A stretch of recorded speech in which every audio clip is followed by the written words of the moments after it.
Well, I like the fact that we're playing 4 games and they all mean something. There's no question about that. You're a little more fired up. You're more anxious to get to practice. You want to stay out there a little bit longer. You want to watch a little more tape. If it's the other way around and you're playing 4 teams that are really bad, then you're scared to death. And right now you're just excited about the opportunities, the way I look at it. He is a playmaker, and we want to do that. But like I said last night in the radio show, we don't run a lot of set plays, but we run some. And every set play is designed to get a layup first, and then there's an option for a guy shooting a jump shot. And guys, I don't know what number, but I'm going to say 90% of those are for Marcus to get the jump shot. So we'd be stupid to say, okay, you're going to play the point guard, and because that means you're not going to run any set plays, because I'm not going to ask Joel to do that.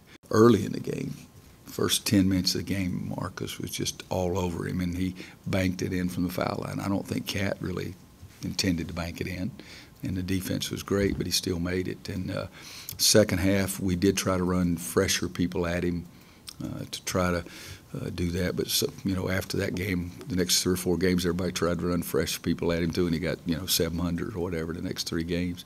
You have to be lucky with a guy like Cat that you got to keep him off the foul line because you can't guard him there. And so has he not made more free throws than anybody else in the league? Yeah. Something like that. And so I think that's the biggest key, is keep him off the foul line, because, again, that gets you in foul trouble. So it's good for them and bad for us both. We focused in a whole lot more on him.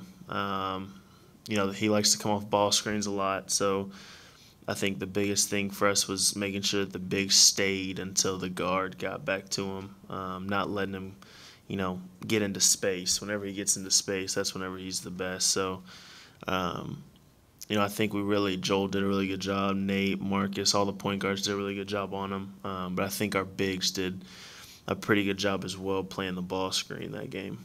I think that's another good thing that we did, was we kind of, once he got the ball out of his hands, we tried to deny it back to him as much as we could. And when you do that, you make somebody else make a play. They got good players, but we'd rather have that than to have him out there trying to make plays. They're a lot better team than their record says. I